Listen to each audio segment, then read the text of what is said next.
There's news in the NFL today, and it's time to break it down in the only way we know how. Hot Route style. Earl! Johnny! With our spin on football headlines with a mix of frozen tundras. Let's be a cold weather team. Neck rolls. And grass-stained jerseys. The good old-fashioned guts was probably the biggest difference in the game.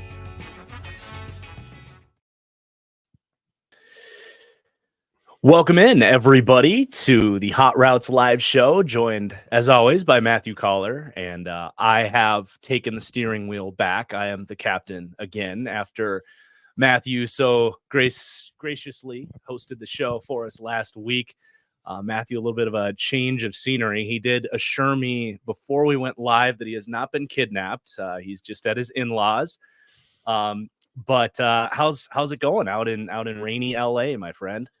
Yeah, I'm on the road here visiting the in-laws, which is, I don't exactly have the same studio set up, but this is where the internet hooks in. So, we do what we can. But I came out here to Los Angeles expecting sun and beautiful weather, and instead it is raining. So we went to a museum today, but it was cool, so there's a lot of things to do. You can never struggle in LA, especially when it comes to food. So I've been doing very well for myself from that aspect. And, lots of football and such.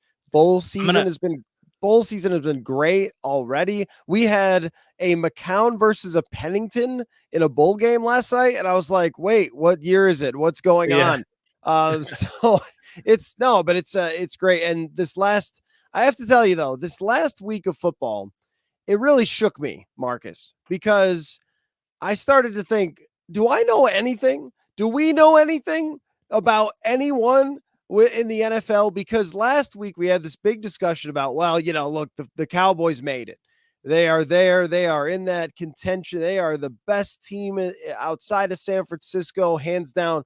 Then they go into Buffalo and completely lay an egg. And it seemed like across the board, every team that the previous week we thought we had a handle on, even the Detroit Lions, where we were like, I don't know, man, maybe there's some cracks in the foundation. And they just pummel the Denver Broncos.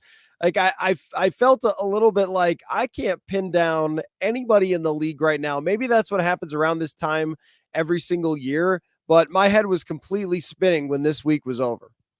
Well, and I appreciate you not taking that moment to call out my Green Bay Packers, who have lost 2 straight, and the second they looked like they were going to be good, have just turned right back into, Joe Barry ruining everything for us.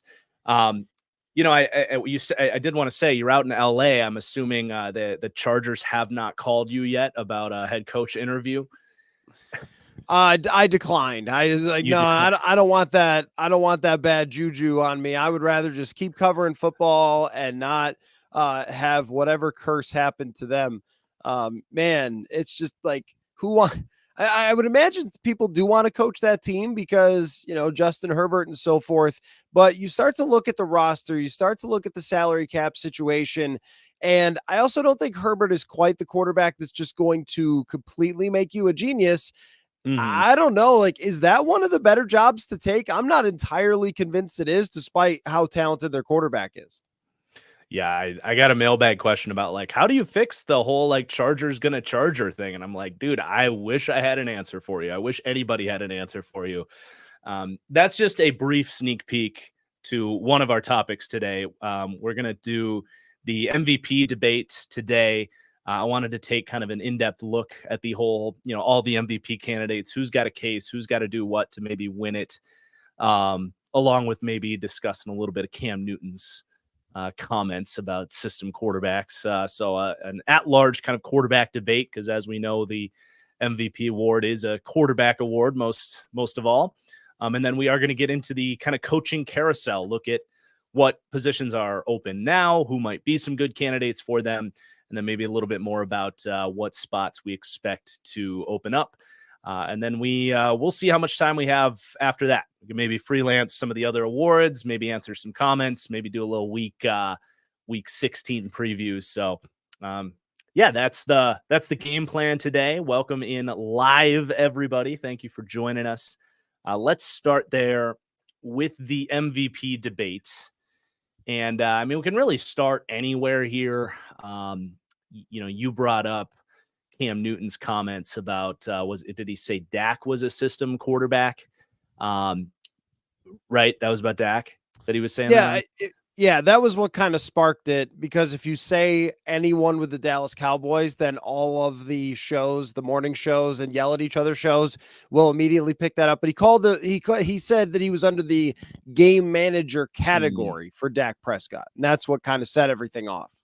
Gotcha. And that, I think, also is relevant to what a lot of people say about Brock Purdy, who I kind of wanted to start the conversation with Brock Purdy, who is currently, at least the book I was looking at, minus 225 to win the MVP, which is basically saying a heavy favorite. Like, you would have to bet, just off of my math, like $260 to win 100 off of that bet.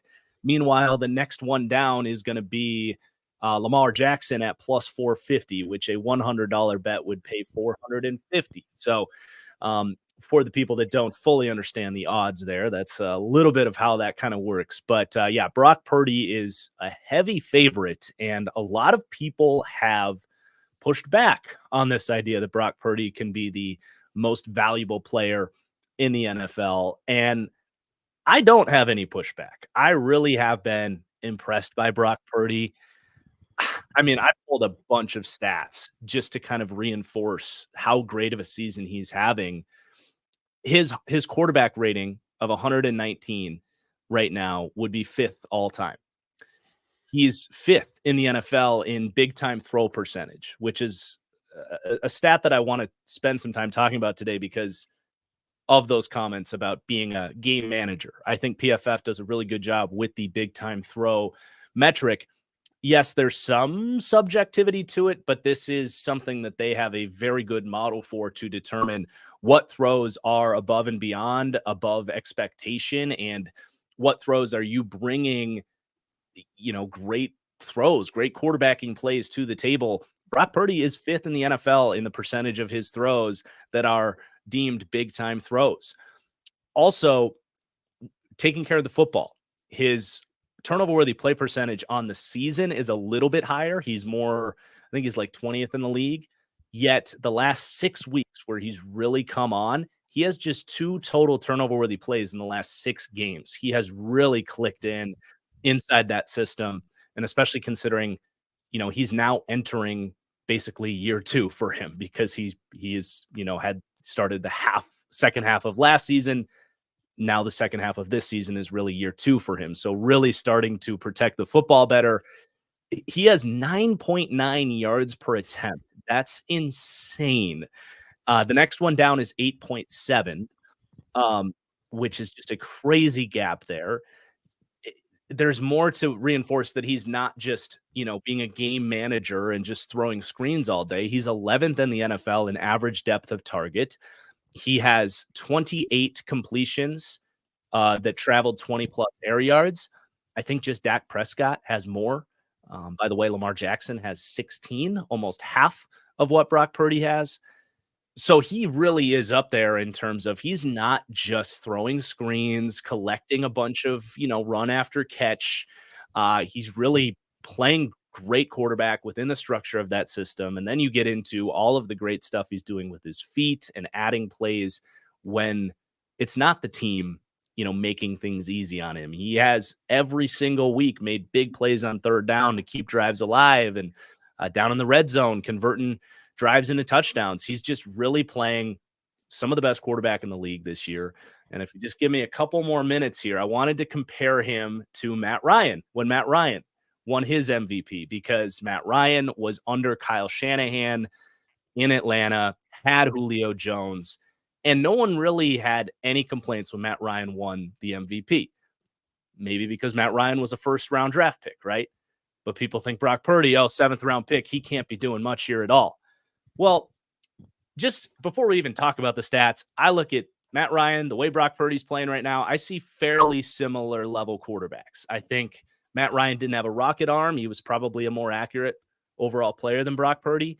But I think Brock Purdy's bringing way more out of structure than Matt Ryan ever did, especially when you talk about the red zone, where Matt Ryan is behind Derek Carr is like the worst red zone quarterback I've ever seen. And down in the red zone is where you need to extend the plays and move in the pocket to create some of those throwing windows. But just some stats here. Big time throw percentage. You would think Matt Ryan is way ahead of Brock Purdy because some of those explosive plays in Atlanta. Brock Purdy's actually at 5.9 to Matt Ryan's 5.1 in big time throw percentage. Turnover worthy play percentage. Now, Matt Ryan does have the nod there. Brock Purdy is up at 3.5%, as I mentioned. Matt Ryan was about 1% lower, but you also have to remember Brock Purdy is at 1% in the last 6 weeks. He has really heated up in terms of protecting the football. Average depth of target, 8.8 for Purdy, 9.0 for Matt Ryan. Both fairly similar there. Touchdown to interception ratio. Matt Ryan ended up the season 38 touchdowns to 7 interceptions. Brock Purdy right now has 29 touchdowns to 7 interceptions. If he can continue to protect the football like this and keep throwing touchdowns at the same rate, it'll be pretty damn similar there. Yards per attempt, Brock Purdy at 9.9, Matt Ryan at 9.3, which was still insane at the time. Quarterback rating, 119 to 117. And then here's the biggest one before I pass this back to you. Thanks for letting me go on this whole tangent. Everyone says Brock Purdy is a run after catch merchant, right? Well, Matt Ryan was at 6.3 average yards, average run after catch. So the total percentage of the receiver's yards that were after the catch, 6.3 yards after the catch on average for Atlanta in 2016, 6.7 for San Francisco. For a little bit of context, Dak, for example, is at 4.6 this year. So both are very high numbers, but Matt Ryan was just as much of a rack merchant as Brock Purdy was. So to me, I see fairly similar caliber quarterbacks putting up almost identical numbers, and nobody said a peep about Matt Ryan winning MVP. It was almost unanimous. So there is my case, everybody, for Brock Purdy to be the MVP this year.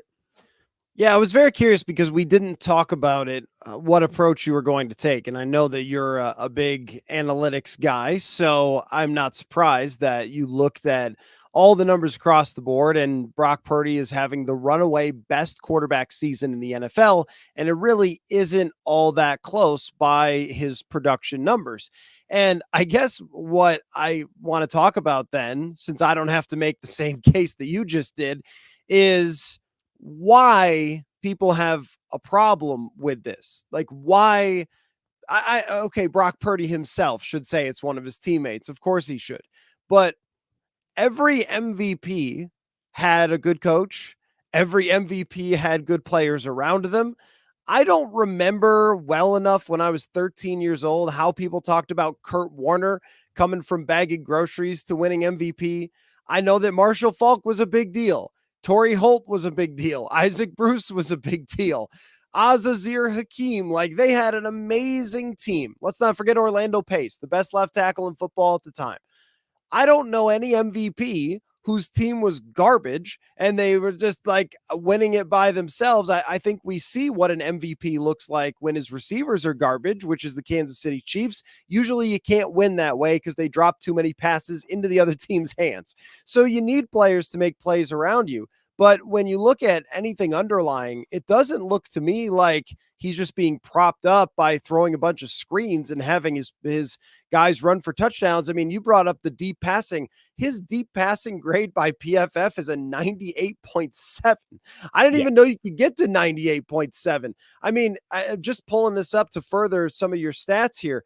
He's completed 28 passes over 20 yards, and 15 of them are big-time throws, meaning more than half of the time when he's getting those big plays down the field, that's because he's making a great throw to get there. And why is it that we can't accept that Brock Purdy is just a great quarterback because he's got a good coach? Because, like you said, I mean, with Matt Ryan, it's because he was drafted high. He's tall. He threw the ball harder, I guess, than Brock Purdy does. Because when you watch, is it the Brett Favre looking type of throws? No. And he's not the biggest guy out there. But if this was some sort of random propped up type of thing, I think we would see much more variance with it as opposed to week after week after week. I mean, even when he played against the Vikings, he was averaging 9 yards a pass and then threw interceptions after he got concussed, but he was like on his way to win that game, got concussed. They didn't take him out of the game, and then he threw some bad interceptions.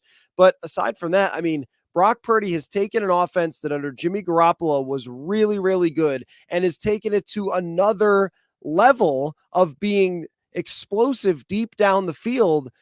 And then the black and white of it is he's just done better than anybody else. I mean, I don't know like what else we're supposed to do as far as MVP other than the guy who outplayed everybody else.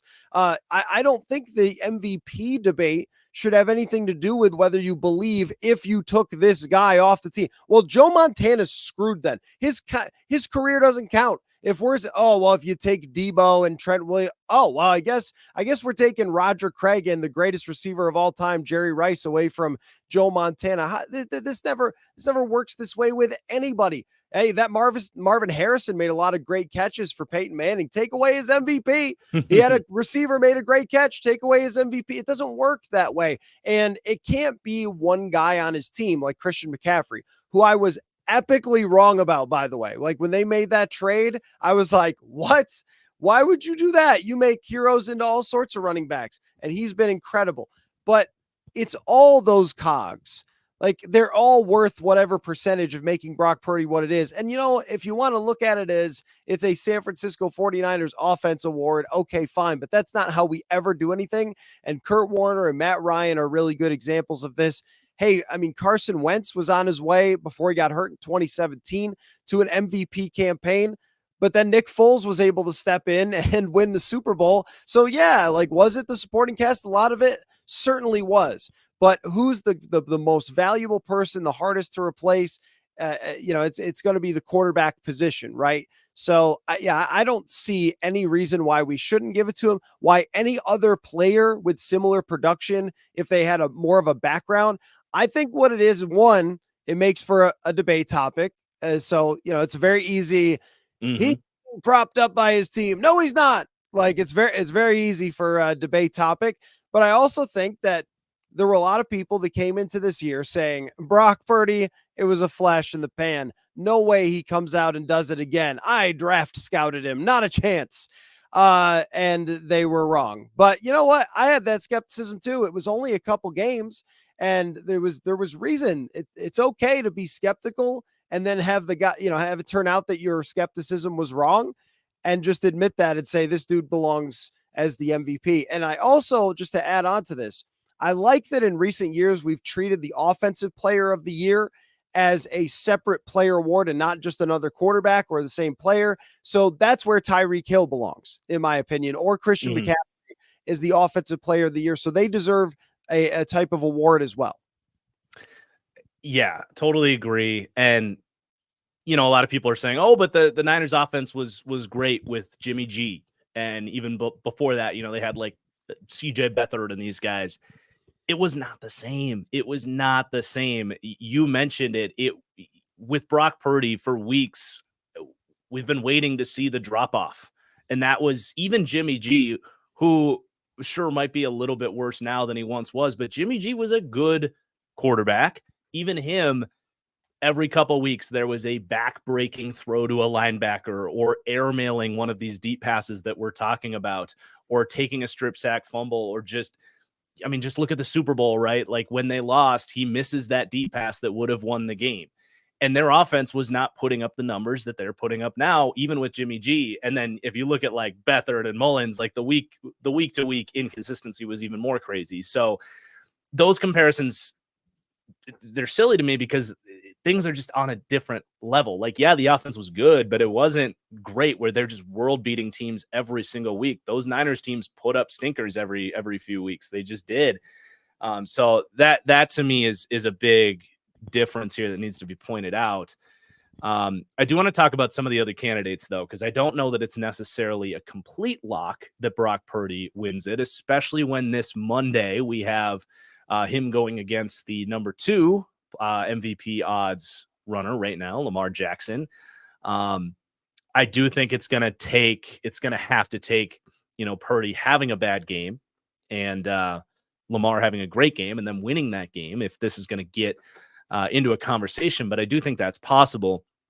I mean, just look at what happened to Dak last week. He was the favorite for this award and just completely shit the bed. And now he's third in the award race. So it's certainly not a lock here.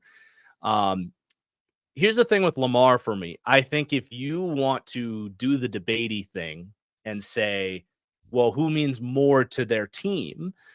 That is where the Lamar case comes in. And I do think there is something to that when the numbers are relatively close, right? Like when it was Aaron Rodgers against Tom Brady a couple years ago, like Tom Brady had the best O-line in the league, a great defense. He had Mike Evans, Chris Godwin, Gronk, Antonio Brown. Their numbers were close. And you look at Aaron Rodgers and it's like him and Devontae Adams. Like that to me is what the biggest difference was in what ended up happening too. Like I think Rodgers was almost a unanimous decision because the numbers were close. Numbers with Purdy and Lamar are not that close. Lamar, even if you add all of his rushing yards to his passing yards, still has about as many total yards as Purdy and Dak. He has just 17 passing touchdowns. He's 12th in the NFL in big time throw percentage. He's 18th in turnover worthy play percentage. He also has 11 fumbles on the season. And the week-to-week consistency with Lamar just hasn't been quite there. But that said, he's had a shakier offensive line, first year in a new system that I don't think is anything close to what is, the system in San Francisco is allowing Purdy to have success in. And then the receiver situation has been very up and down. It's not a bad receiver situation, but it's sure as hell is not what Purdy has in San Francisco. I have no problem with Lamar being put second here, but he is going to have to finish very strong. And I think he also has a chance of playing himself completely out of this race if he doesn't play great on Monday, because he has a lot of ground to make up for those stats to be close. And then if the stats are close, if he gets this head-to-head win, I think he has a chance. So I think that when we're talking about the MVP, in my mind, it's in this season, who had the best and most valuable season, right? Mm-hmm. So when you look at the San Francisco 49ers offense, just pulled this up by expected points added, they are 60 points ahead of the next best team in terms of expected points added. Brock Purdy is running away at the top of every single EPA chart that we see everybody tweet out, every situation, whatever else. He's having the most valuable season. It's never been an award that's like, well, if you took player X off of team Y, because that's a different discussion. That's one of those, hey, it's July. Let's talk about the player that is the most valuable to his team under their circumstances. So if you take Brock Purdy off of that team and you put Kirk Cousins in at quarterback, what's the difference? Like, well, they're probably still really damn good, right? Like San Francisco, he could do a lot of the same things that Brock Purdy is doing. So there are other guys who could probably have them right there, but that's not what the MVP is. The MVP is which usually quarterback, almost always quarterback, had the most valuable season. So that's why to me, it's easily Brock Purdy. But where Lamar comes in is if you put Kirk Cousins into Baltimore, he'd be struggling, I think, with that offense because they don't have receivers that are open all the time. They've lost their all-world tight end. The offensive line, they got Ronnie Stanley on a rotation, and then he got hurt again the other night. I mean, like, they're dealing with some carnage up there. And while I think that the offense has been better for Lamar passing-wise, it hasn't done the thing that maybe we thought it was going to do, like, wow, this is worlds and universes better. But so Lamar, if you take him, he has to do so much playmaking on that team to make their offense good, which is what worries me in the playoffs, by the way, that he's probably top 3, 4, 5 most valuable players to his team in the entire NFL. It's a little bit different discussion because from the statistical perspective, the Ravens have the 7th best EPA offense, which is good and could put them in a position to potentially, chase the Super Bowl considering how good their defense is. But that's not the same as this prolific, maybe all-time great. Maybe that's too much, for San Francisco. But in terms of their efficiency, this is an all-time great efficiency season that Brock Purdy is having. That to me is the difference. So maybe I'm trying to appease everybody with this take, but I think statistically Lamar's not there, even though I don't think Brock Purdy on Baltimore is like doing the same stuff Lamar is. Yeah, for sure. I don't want to just completely discredit Dak Prescott either. He's plus 500. He's right behind Lamar Jackson.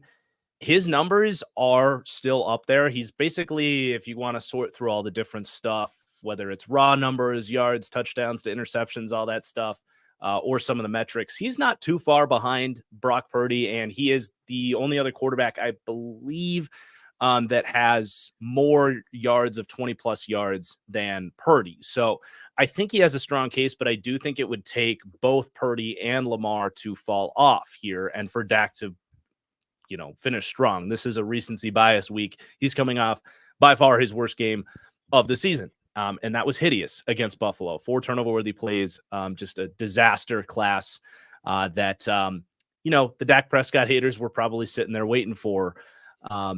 There's one more player I want to talk about, though, and that's Josh Allen at plus 1,500 right now. If I need to, find some value on the bettors market, I don't hate it, man. I think he's building a narrative. He has just beat the Eagles and having a brain fart. Who did they just beat this weekend, Matthew? They beat the Cowboys. Lost to the Eagles. That's right. The Chiefs. They just beat the Chiefs. Right, but yep. Josh Allen was fantastic in that Eagles game. Took them to overtime. They lost, giving up like 35 points or whatever. So with Josh Allen, here's the case. Number one, I do disagree with you a little bit in terms of like the whole take the guy in a vacuum, like who's the best quarterback. I do think that matters some. Like I said, the numbers have to be close. I do think there's at least a section of the voters that look at it that way. And I certainly try to take like my own film watching and try to think like who also has been playing great. So I do think that matters. And I think Josh Allen has the sort of like puts the team on his back every week case about him. He has some crazy stats though. He has the most total yards in the NFL. Although he might be right behind Tua there. But if you add his rush, no, he's just ahead of Tua. If you add his rushing to his passing yards, he has the most yards in the NFL. He has the most touchdowns in the NFL by 7. So he's got a healthy lead already in terms of total yards, total touchdowns. What hurts him is the 14 interceptions. But I think there are a lot of rational voters that look at this and say, okay, but just 14 turnover-worthy plays. That's crazy to have all 14 of your, it might not be exactly all 14 of them, but 14 turnover-worthy plays, 14 interceptions. That's less turnover-worthy plays than Brock Purdy. So, if you look at this rationally, say he's having really bad interception luck. He had that brutal week 1 performance. And for whatever reason, week 1 seems to stick in people's minds with the MVP race. Like when Lamar won it, he had that insane week 1. He jumped up to the front and just ran away with it. Josh Allen's the opposite. He had this horrible week 1, started this narrative from the beginning that he's been fighting this whole time. So he's got the yardage. He to me is taking this Bills team back into the playoffs, back into contention, a team that has a bunch of injuries. He's out there, changing coordinators mid-season. I don't think Stephon Diggs has been anything really amazing this year. He's been great. He's a really, high-end number 1 wide receiver, but he's not Tyreek Hill or even what Brock Purdy has, or CeeDee Lamb has probably been better than Diggs this year. So I really think Josh Allen at 15-1, to me, he's right there with Dak and Lamar in my mind in terms of like, if Purdy has some hiccups here in the last couple of weeks, I think the door is open just as much for Josh Allen as it is for Dak and Lamar. Yeah, so the Josh Allen thing for me is there's probably too many voters that are going to look at things that you and I would not, as maybe analytically inclined people.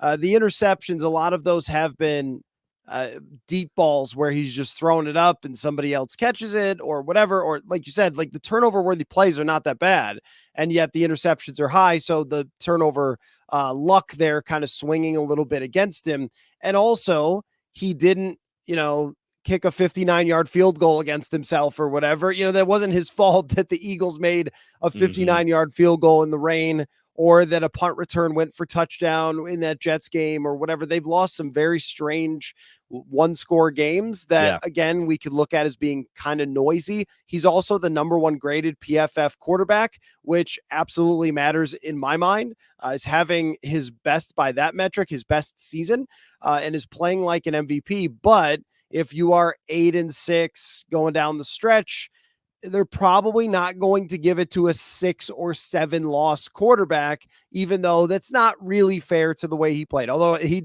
certainly earned the Jets loss in the first week by throwing some wild interceptions. But, I think in comparison, because you have other quarterbacks who are playing great, you're going to lean toward the quarterback who's won a little bit more, even if Josh Allen was not directly responsible for some of those losses, and he still had great games when they did lose.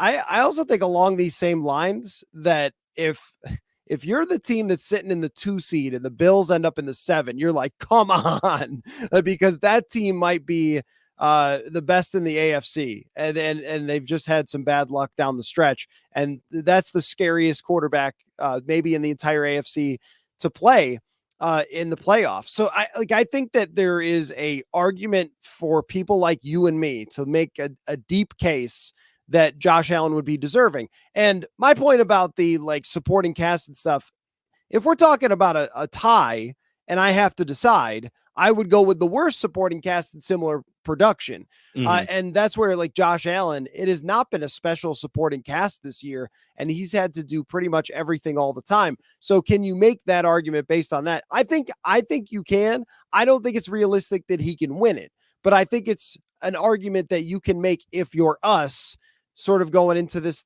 here's the reason why you're underrating him as an MVP candidate. But when you have numbers like Dak Prescott, when you have numbers like Brock Purdy, those guys are probably going to get top billing. And you're right about Dak Prescott. He was in the driver's seat there and then went to Buffalo and completely fell apart. Another reason to be pretty worried about that Buffalo team if you're in the playoffs. What a wild ride it's been with them, huh? Man. Early in the season, we're like, maybe there's something wrong there. And then, oh, no, they're actually great. They beat the Dolphins. And then, oh, what is going on? And then, oh, look at them now. So if they catch, they could be like a 2012 Ravens or something, catch on the right side of getting hot. So I think you make a very compelling argument, but I don't think it's realistic to think he'll actually get those votes. Yeah, for sure. Tanzel calling me out in the chat here that I held the team around Hurts against him last year and don't do the same with Purdy. Again, that comes back to the point I just said, where if the stats are close, I'm going to look at the guy that has a worse team around him. And last year, Mahomes was as good, if not better, than Hurts in most categories. And I said Hurts was number 2 in my MVP race. How dare you? Yeah, how dare I? This year, there's no one that's really pushing Purdy in terms of the numbers this year. So there's a huge difference. There's a huge difference there. As we transition to our next topic here, I do need a quick shout out for Matthew Stafford, by the way. Don't need to get into it, but he's playing so good this year. He's not even listed on the odds. Come on, at least put his damn name up there. Come on. He has played so well this year. I get why he's not in the running, but just need to see his name on the list at least. He's been one of the 5 best quarterbacks in the league this year, in my opinion. All right, coaching carousel, Matthew. We have 3 coaches already fired so far. That's Brandon Staley of the Chargers, Josh McDaniels for the Raiders. If Mike McDaniels just got fired, that would be a pretty big upset.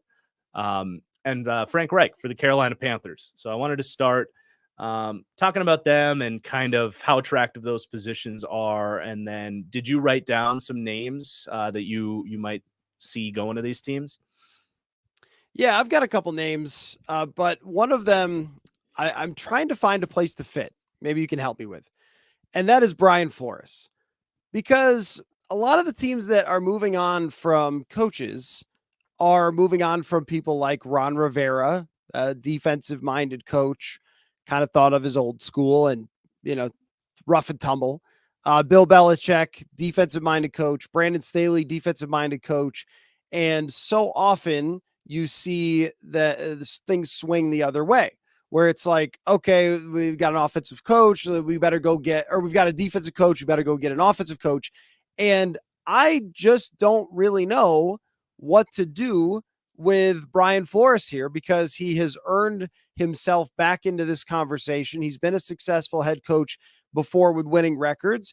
And yet I can't really find the right type of fit for him. Like, I don't think he's a guy you pair with a Bryce Young. Absolutely not. I think he needs a veteran quarterback, rather than the Tua and tanking situation. I think he doesn't want a team that's tanking and is totally rebuilding. He needs a team that's kind of on the upswing. But if you're the Chargers, you're like, I don't know if I'm chasing 1 year of great defense again after what happened with Brandon Staley. Where do you feel like he belongs in this discussion? Because I was trying to make kind of a square peg round hole, but I haven't really been able to make it work. The Chargers are the only team I wrote down for Flores, because exactly like you said, I mean, the one very legitimate criticism of Flores, but besides any off the scenes, behind the scenes stuff that may or may not have happened, I don't really want to look into that.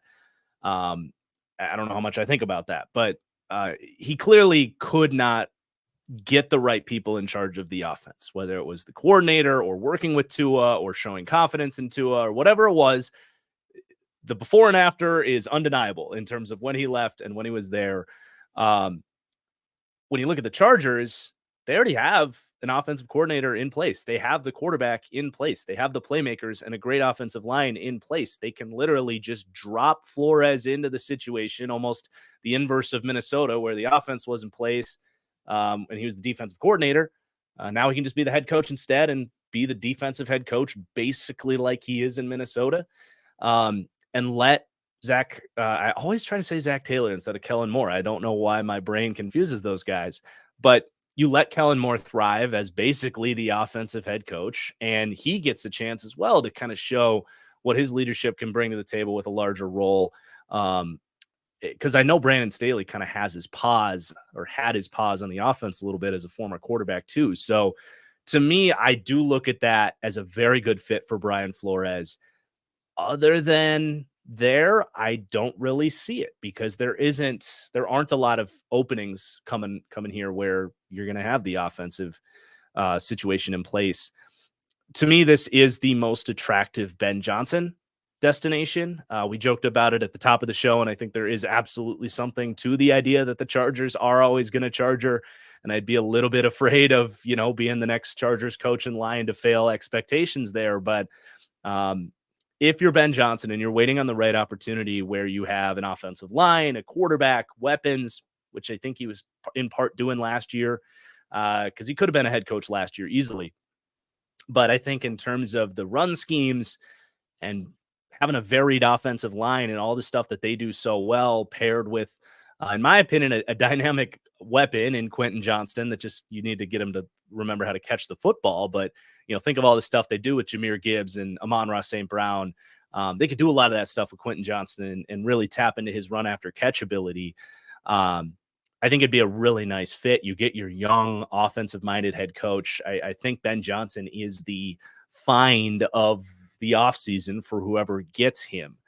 So he would be at the top of my list for the Chargers. Absolutely. And then I think, either Brian Flores or maybe someone like Mike McDonald from Baltimore.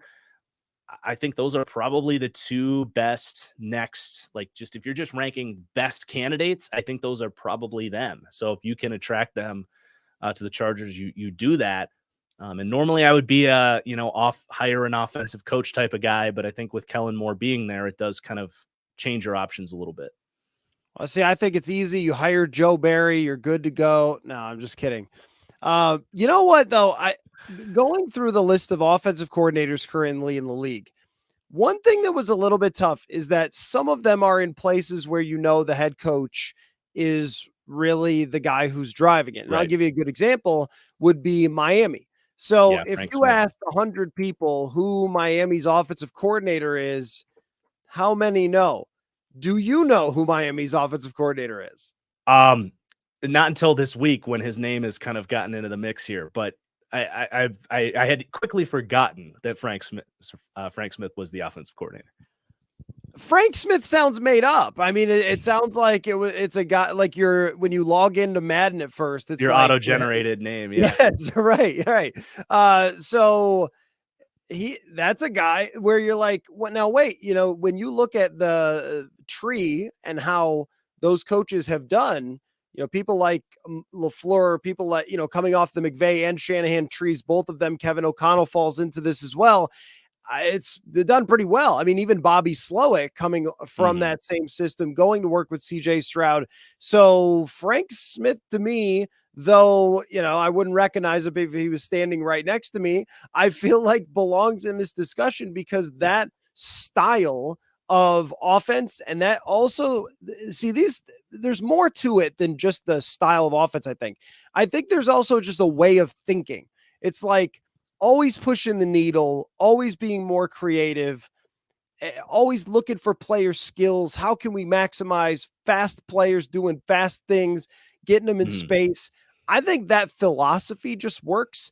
And so if you're coming from that tree, I think that everybody should be looking your way. And that's why I was thinking, okay, like everyone's talking Ben Johnson, Carolina. He turned that job down already.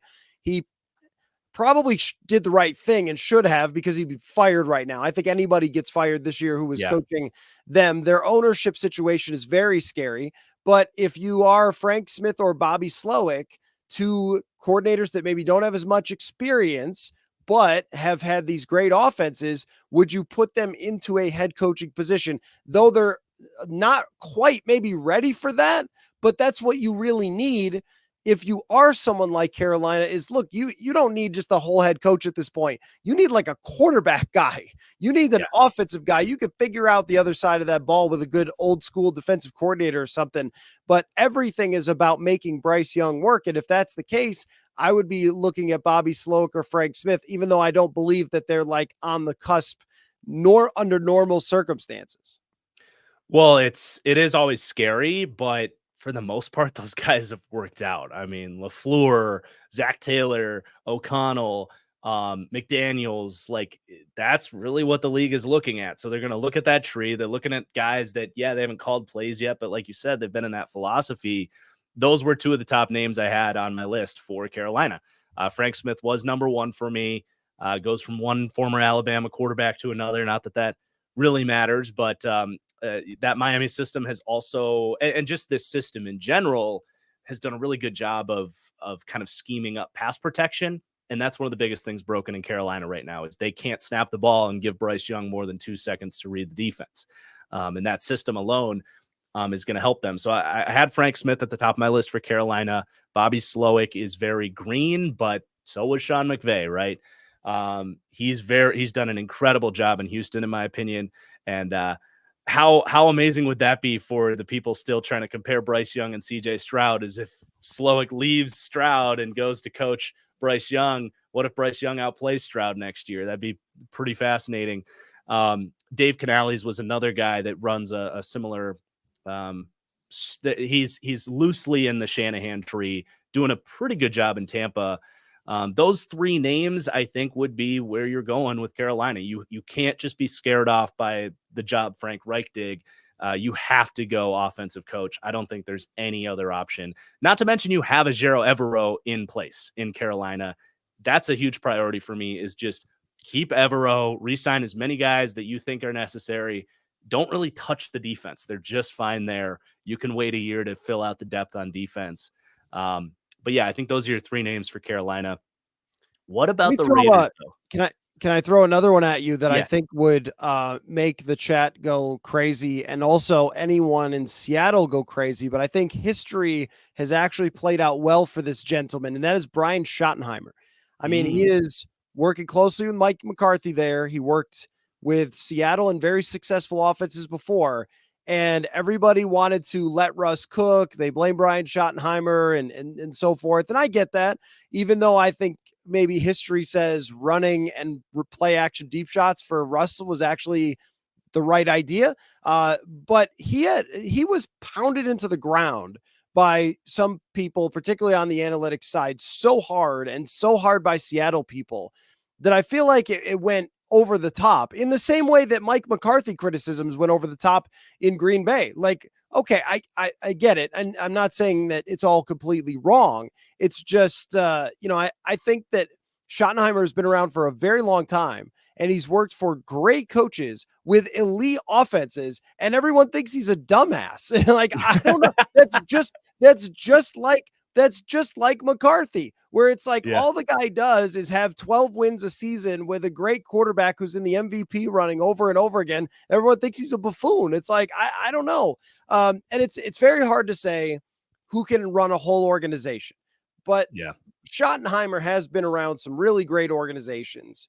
And of course, going back to his dad was one of the greatest coaches of all time. That doesn't really matter in the equation, but hey, Kyle Shanahan's dad was too. So I think that because he's like the nepotism baby or whatever, I think people don't like him or the idea of him. But if his name wasn't Brian Schottenheimer and it was just Tony Bobson, then we'd be talking about hire Tony Bobson, I think, with the way that Dallas's offense has been even better since Kellen Moore left. Well, I like the shout out.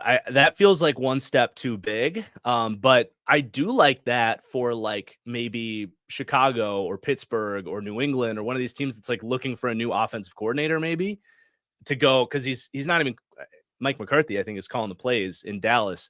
I do like that as a shout that he's trending up. And I've been looking for a good answer for Pittsburgh in terms of like who steps in. I like Schottenheimer to Pittsburgh. I think that could be fun.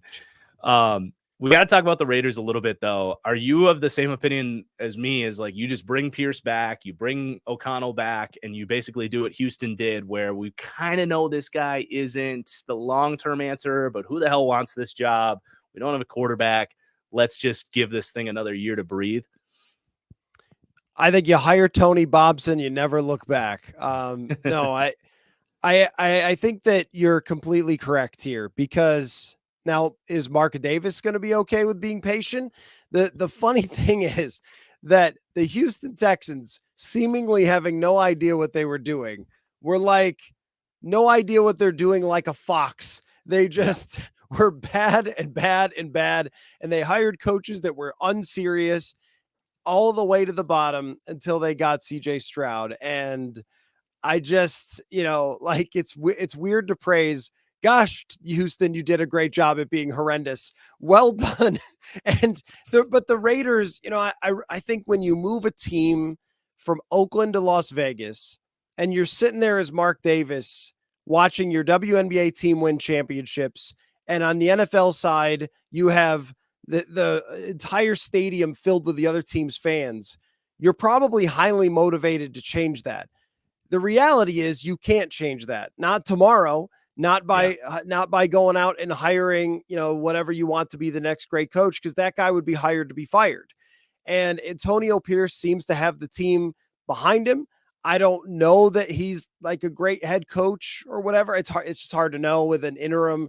Sometimes there's a little interim boost for a team or whatever, but it hasn't been like a Jeff Saturday situation. The guy played in the league. He won the Super Bowl. It's like, I think having sort of a tough old school style coach for a year or two there while they're going down to the bottom, drafting their future quarterback, rebuilding major parts of that is fine. And if he turns out to be a great coach in a bigger sample, well, then that's fantastic. I think you should find out when an interim coach comes in and does this well. It's like, well, I mean, if you like him at all and he's not a total lunatic, he might be, hard to say. But like, if he's not a total lunatic and you feel like he can do this job, you should just give it a shot with where they are in their timeline, because they are not anywhere close to potentially winning anything. They need a long time. And I agree with you on Aiden O'Connell. Let that play out in the same way that Washington did with Sam Howell. Washington was very clever in doing that. Like Sam Howell, I've liked him at times, but having him like not going out and starting Jacoby Brissett and getting to 7 or 8 wins, or not going out and trying to get a veteran quarterback like Jameis Winston or something and getting to 7, 8 wins. Instead, you play the inexperienced guy. If he's great, then fantastic. But if he's not, you're going to draft pretty high. And, I feel like the Raiders have to do the same exact thing. Yeah, reminds me just like the Davis Mills parallel too is like perfect. Just, mid-round pick, he's even with Howell, it's like maybe this guy could be great because he has the tools. I think we all knew Davis Mills was never going to reach that point, but he did a valiant job for the timeline and where they were. Who else do you expect to be fired? I mean, Ron Rivera for sure. I guess let's start there, and then we can discuss any of the other potential spots. But I mean, Ron Rivera's gone. They're just treading water trying to get to the offseason at this point. They've been horrible. They've been even worse since they fired Jack Del Rio, like way worse. So them as well, it's kind of similar to the Raiders in a way where it's like, this is Bieniemy's shot. Let's go with Bieniemy. He's internal. I think that's part of why you're shaking your head a little bit. They feel to me in a similar spot to the Raiders where they just have to learn so much about themselves. I don't think they're an attractive spot at all. Maybe Bieniemy doesn't want the head coaching job. I don't know. But I was looking at the list and I'm like, I don't know who the hell's taking this job other than just promoting Bieniemy internally and kind of take it from there. Yeah, maybe that's what they end up doing. I feel like just because of the NFL's very sad history of not hiring deserving black coaches, that if you say I don't really believe in Eric Bieniemy as a head coach, it's like, am I a bad person? I know. But I think that there's a lot of reasons why he hasn't been hired as a head coach in the past. And if you look at his Wikipedia, maybe you'll get a hint on a couple of those reasons about making that person the face of your franchise. I'm also not entirely convinced that Patrick Mahomes got along with him all that great. From some of the things that have been kind of out there, players in training camp were talking about, it's a little weird to be abused like this. So I'm not sure that should be your guy. He was also a coach here once upon a time. There's, I don't know. I think I understand why that hasn't happened and why teams would go looking elsewhere. I actually think with their new ownership, that becomes a more attractive job because it's a bit of a blank slate. Like, you're coming in and you're picking your quarterback for the future. You're not locked in anybody there, and you've got some pieces to work with. It's not fantastic, but you could kind of operate your own rebuild there. Maybe because they've had to get rid of someone like Montez Sweat, that they're farther away, that is a Raiders-like situation, and maybe they should be tanking. But if they could draft Jaden Daniels or something this year, then that might be pretty exciting to some. I think with other coaches, though, other teams you're talking about, Mike Tomlin is an interesting situation. I think that's a hard one where the guy's an all-time great coach, but the buzz just kind of keeps growing.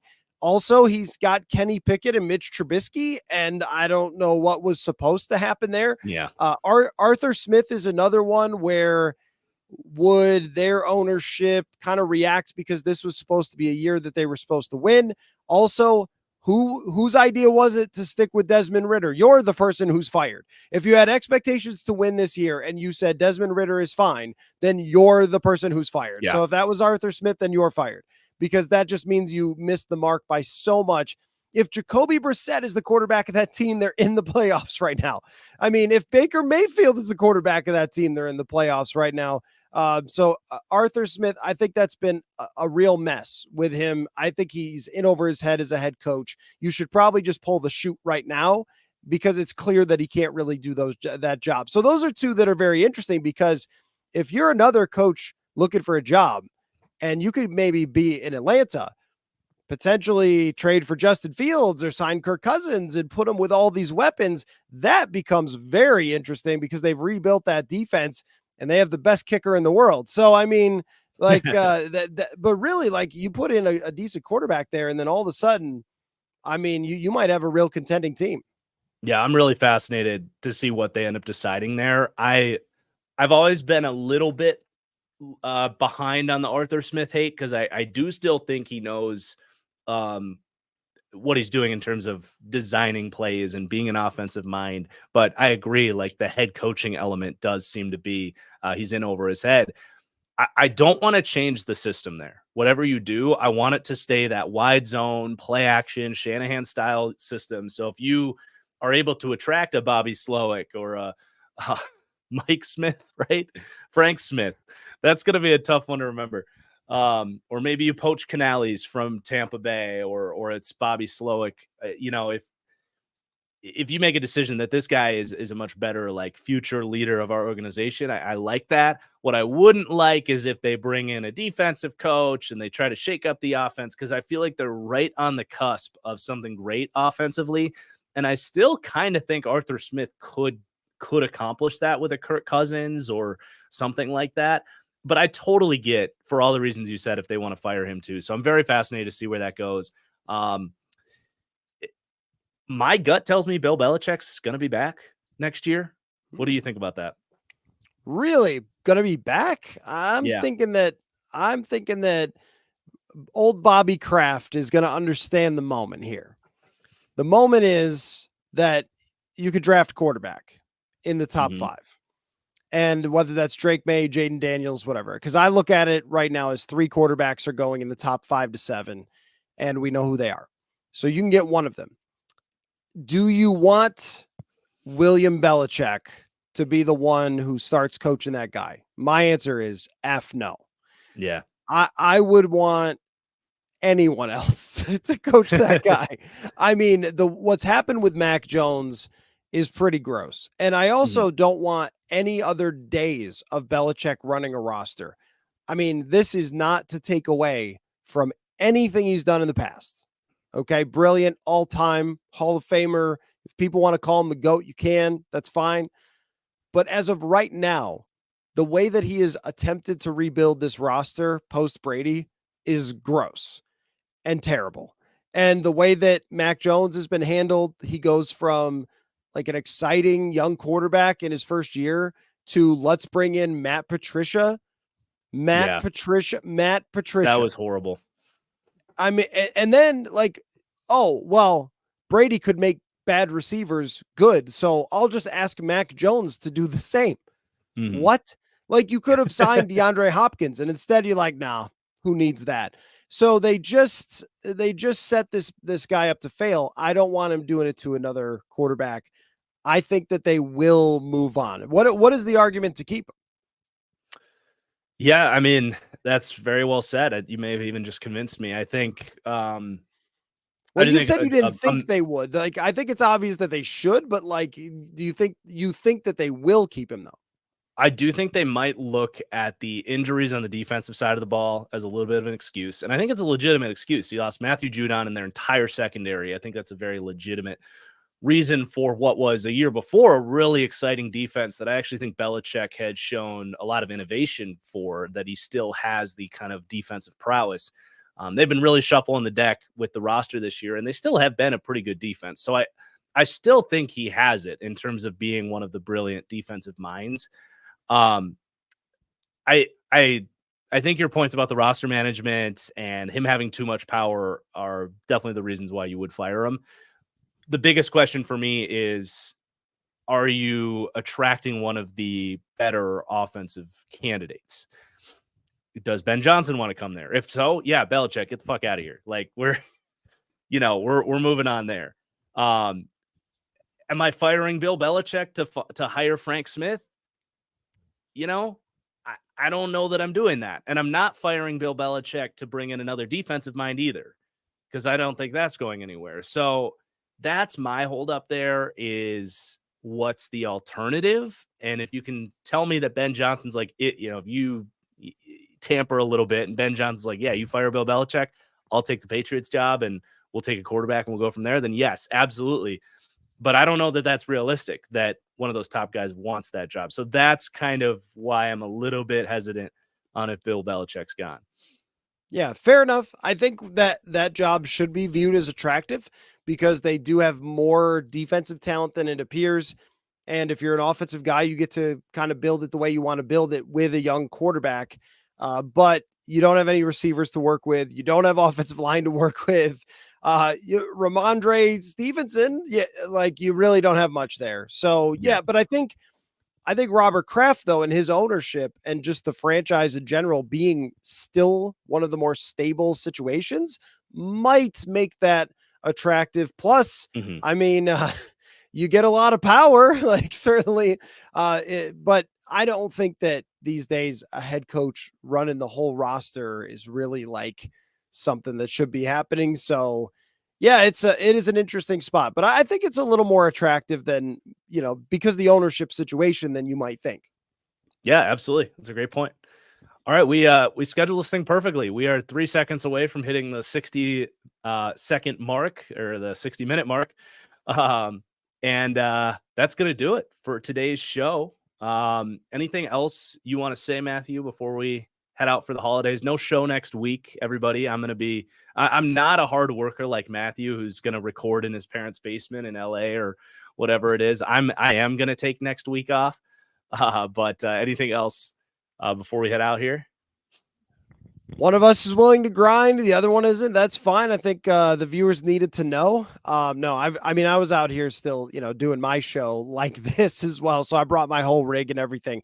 And I am always down to talk football with you, sir, whenever I can. I just think that this week will determine who's in the playoffs. I mean, you look at some of the swings for percentage for chances for the Vikings, for the Rams. How about Seattle making their way back in this race thanks to Jackson Smith and the Jigba, who someone should have drafted higher? I got to get that in each week. Hey, Jordan Addison over 100 yards. Why anybody didn't draft him higher? So before I go, that needs to be mentioned on each and every show. But no, this will be an incredible week of football again, and I can't wait to talk ball with you. Will be almost at the playoffs the next time we speak. That's right. Yep, we'll be in. We should be in 2024 the next time we're here. But thank you, everybody, for watching. In the meantime, while I'm taking work off next week, go follow the Purple Insider show for Matthew. And great show. Thanks, everybody. We'll see you later.